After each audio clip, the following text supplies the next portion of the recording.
Well, hello, everyone. I'm super excited that you guys are here with us on this wonderful Sunday, February the 4th. Can you believe we are already in February and we just celebrated the new year?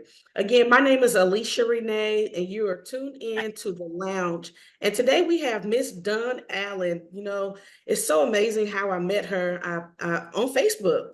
Actually, and I put up a post, she responded, she replied, and we are now friends, and I'm super happy to have her joining the movement. I'm super excited to be able to connect with her beyond the lounge and just help. I'm happy that she's here to help us grow. Again, like I said, this is Dunn Allen. She is from Dallas, Fort Worth. She is a teacher. She teaches math. She teaches reading, all for our special needs and special education. She is setting the tone for our young ones. She loves what she does, and we have her here live in the flesh to help us get a little bit more educated on what we need to know in entering in our kids into special education. Okay, guys, today our topic is going to be what we need. The topic is the importance of early intervention in children with special needs. Okay, and she's just going to talk a little bit about her experience. Again, guys, welcome Dunn Allen. Hey Dunn, how are you doing this morning? I'm Or doing fine. How are you doing this morning? look, it's not quite morning, but it's still morning time. We get that good refresh. So thank you, Dunn, for tuning into the lounge and giving us some of your time. I do have one question that I would like to just start off with, and it's Okay. basic. What or how you became interested in working with our special needs, and what motivated you to do so? Um, it first started when I worked for CPS, and I visited a classroom that was it's called different things now, but it was called PPCD, and that's for early education students who have been identified as special education students. And so Okay. I went into their classroom to observe a little girl there, and I was intrigued by how the students were working. I think there were about 5 students, and I thought to myself, hey, that may be something I'd like to do because CPS was not working for me. Um, and my sister became a caregiver of one of her grandkids that's also special needs. And so Okay. that's what triggered my interest in that field. Okay. So now today you are in the classroom. Yes, yes. Okay. How many students do you have on a daily basis? On a daily basis, oh wow. Because they come in and out, I'd say probably about 15. But I'm Okay. also there to service when I go into the classrooms. I also service the students that are in that gen ed setting that may Okay. need assistance. So I'm just kind of there for everybody, but especially my special needs population. Uh, you know, I homeschool my son. However, we have used the school district a few times, and the most helpful tool was having teachers that got a kid pulling on them in one leg, a kid hitting them in another leg, somebody climbing Mhm. up on the back. Like, this is real life situation. So you are on the Yes, battlefield with the right. children. But what do you see is a big need even before they're entering into the classroom, especially from the parents?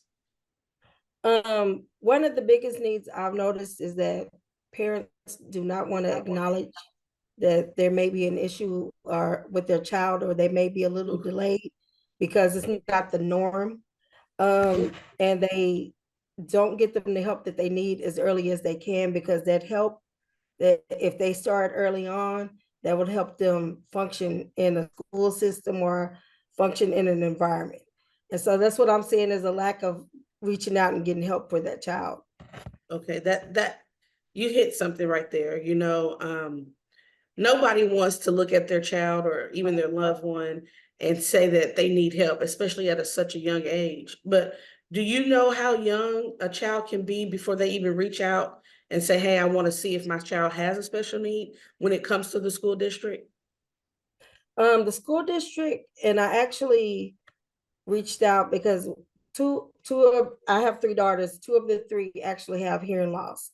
When Oh, I wow. was working, I was one of those people. I knew that she had a hearing loss, but I didn't get her the help that she needed right up Mhm. front. But then when I had to take off from teaching, that's when I started reaching out to people. And I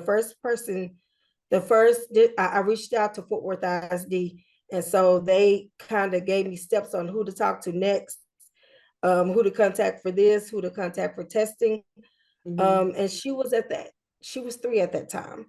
Okay. And so I can't remember the name of the program where it's like 0 to 3, where you can reach Okay. out and then you can start from there, because some of those students or kids are identified when they're first born that they may have an issue. So and those are like right there. You can see it, you know that it's there.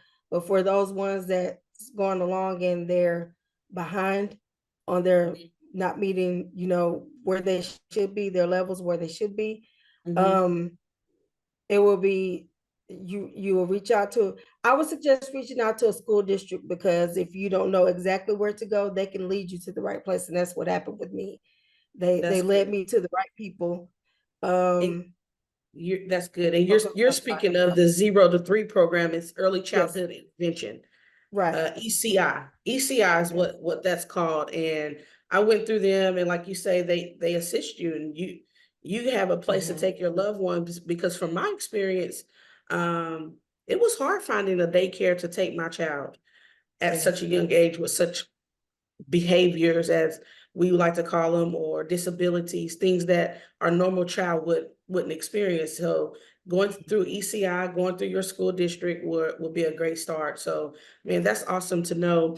So let me ask you this: what challenges have you encountered in working with the children of special needs, and how do you deal with those? I guess the biggest challenge would be when I worked for early childhood special education. I did that last year.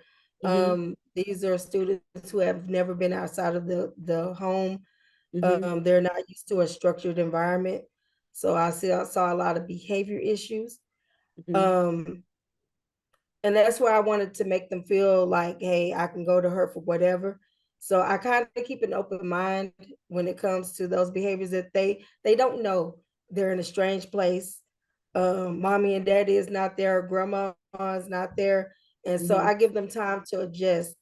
Um, for my students who are a little high functioning, when I do see those behavior problems, I pull them aside and I Mm-hmm. talk to them. Hey, what's going on? Because sometimes you don't know what happened at home. Mm-hmm. Um, how can we fix this next time? If they're able to tell me what they should have done, then that's Mm-hmm. how I go about with those behavior issues. That's working with the kids and being able to communicate to them on their level is amazing Mhm. thing. I heard you say, and I didn't know that until just now, that you have, your own children that are special needs. How do you cope with going to work, working with your work, coming home, having to deal with your children, and Mhm. dealing with yourself? Where do you find the balance, and how do you find the balance? My, If my that's such a thing. oldest one with the hearing issue, and they're high functioning, they can function within the school system, but I still have some issues there. I'm still working on that. I hate to It's say that ongoing. it's like a trial and error type of thing.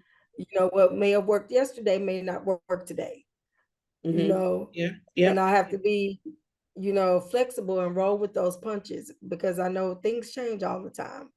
So that's how I kind of deal with it. Sometimes I just take a breather when I get home from work. Mhm, I just separate myself and say, hey, give me like 30 minutes. And because they are older, I couldn't do that when they were younger, but because they are older, give me 30 minutes and hey, whatever you need, then you can come and talk to me about that. But it's difficult when you're working with children all day long and then you come home to your own. But I just take a breather. Sometimes I just sit down in my car for a little while before I actually come upstairs and approach them or let them approach me. So it's well, the car important. the car is my best friend. Yes. You got to remember that self-care, because if you don't take care of yourself, nobody else can or will. Yeah, yeah, So that's it right there. Self-care is very important. I do talk about that quite often when we're dealing with people in general, parenting in general, but yet to have a special need. So I like to consider you a super mom because it's a oh, thank 24-hour you. job just parenting. So where and how you find an additional time to go to work and deal with the stressors, I don't know. So I do Yeah. take my hat and I bow to you for Thank you. to do that. This is just a short communication that I like to have to get people to understand and be aware of what people go through that works with special needs. And in your instant, a mom, a teacher, a provider, you're all of that in one. So if you was to just meet one somebody and they had no idea about what a special needs is or how to deal with them, what would you tell them? What is something you would just encourage them to know? That they're unique. Mm, I mean, the way that they think is a little different than a 3-year-old or 4-year-old that's considered on level. They're mhm. unique. They're in their own world, and that you have to adjust to their world until they're ready to come to your world. Yes. Um, yeah, so that's the most important thing. And don't think because there is an issue that it's horrible, because it's not. I've met some of the brightest, most characters Yes. that made my Yes. day, like every day, despite of the issues that they may have been having, the behaviors that they may have had, that they're unique, that they're their own people. Yes. And I think that you have to be ready to function in their world until they're ready to function in ours. Oh, that was good. Function in their world until Yes. they're ready to function in ours. That was good. I like that. I think I need to write that down. Um, you know, so what was so important to me, and the reason why I started the lounge is because I wanted to get the communication piece going. I wanted people to understand kind of what you just said. It's important for them to know. It's important for the world to know that special needs, it does exist. It's not going anywhere.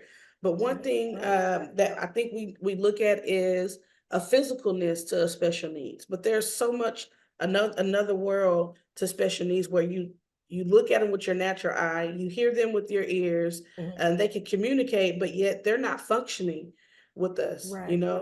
And so it's very important that we Mhm. educate ourselves on really what it takes for an individual to strive and be all inclusive. That's one program Right. we have in A Touch of Love, is being all inclusive. Okay. So when Mhm. you are at school, this is something that we have to learn how to do every day. But when you're at school, in the class, in the moment, and your students see the other kids going down the hallway, I don't know if in your class, if your kids get to leave out of the classroom or go eat lunch, but if they don't and they try to, how are some of the ways you deal with that? With them actually leaving the classroom. Right. Or even Um, if they can't leave the classroom, wanting to leave the classroom, what are some of the tools that you? um, I kind of experienced that with my ECSE, where they actually ate lunch in the classroom. Mhm, Um, I was a new teacher to the campus. I got there like midway, and my mhm, question was, why aren't they eating lunch in the cafeteria with everybody else? But eventually we started going in and out, and it going out to the cafeteria, and it took some adjusting. It did, but they got used to it. mhm, Just reassuring that them that everything is going to be okay. Hey, mhm, like I said, it's trial and error. You find out what those triggers are. When we did have some of our students that didn't fare very well in the cafeteria, we would remove them from that environment because there was mhm, so much stimulation for them. mhm, Um, that's the one thing. I don't want them to be triggered. So if it's something mhm. that's going to trigger them, I'm removing them. We're going back to Mm, the classroom. yes. I don't deal with that now because, like I said, I do self-contained. So they come to me and then they go back to class. Okay. Um, with some of them, I'm trying to teach them how to be independent. hey, I need you to walk back to class. And I always tell them, hey, you see those cameras up there? They'll see if you're running. And so, and I do have others that'll say, oh, well, such and such is running through the hallway. And I'm like, do I need to hold your hand and walk you back to class? No, you don't. Mhm. But I want to put some responsibility on them because they Ooh, have to learn how to function in society. ooh, Nobody's going to be there to hold their hands at all times. yes. So with I've started letting them go back to class. I do go and pick them up though, because it'll take them forever to get to me. Get to you. We're talking about second graders. Uh-huh. So I do pick them up, but I'll let them walk back to class themselves and remind them the rules. No running in the hallway. If you're running, what do you think will happen? And they'll say, well, Mm, I trip and fall and get hurt. Okay, so do you want to get hurt? No, we don't. So I need you to walk to class. mm, So I've learned to not shelter so much. mm-hmm. Oh, that's good. And give That's good. give them some responsibility, because if you shelter them so much, then you don't know what they can do. Yeah. Oh, So you have to that's cut the good. strings just a little bit, just give them a little bit, and then once they can handle their responsibility, then give them more. So That's good. So I hear you saying, understand their triggers, mhm. give them choices, don't shelter them. I like that. Understand their triggers, give them choices, and don't shelter them. I think that that's right there. Yeah. That'll sum up what we're talking about tonight. Yes. Giving it's baby steps, and I know you can Right. go on and on and on and on about Mhm. your expertise and your years and experience with everyone. And I'm not gonna take up too much time because between me and you, we probably can write a book together, just talking about stories. I do definitely want to again thank you, thank you, thank you, Thank you thank for you inviting me. for your time, for the work that you do, for the services that you provide to the students and to the parents. Again, I want to say thank you. And to all of our listeners, everyone that's tuning in, I just want to go ahead and just share with you if you need any kind of media work, whether it's pictures for your family, pictures for your business, if you need a promo video, if you need business cards, Executive Key, Unlock Your Visual Identity is who you want to call. Guys, you can call them. They're very awesome. They're very hardworking, and I must say, timely manner. You put in your request, and they'll respond to you, and it'll give you what you need. It will take your vision and put it on paper and put it in the media. So again, Executive Key, Unlock Your Visual Identity is who you want to call. 214-778-9747. That's 214-778-9747, and let them know you got their information from the lounge to get your first 10% 10% off your first purchase. Again, say the lounge to let them know that you need your 10% on your first purchase. Again, give them a call. Before we end, I just want to stop and tell you all thank you for tuning in. And remember one thing, you have many gifts, and the greatest gift is you. Have a wonderful day, and we'll see you next time.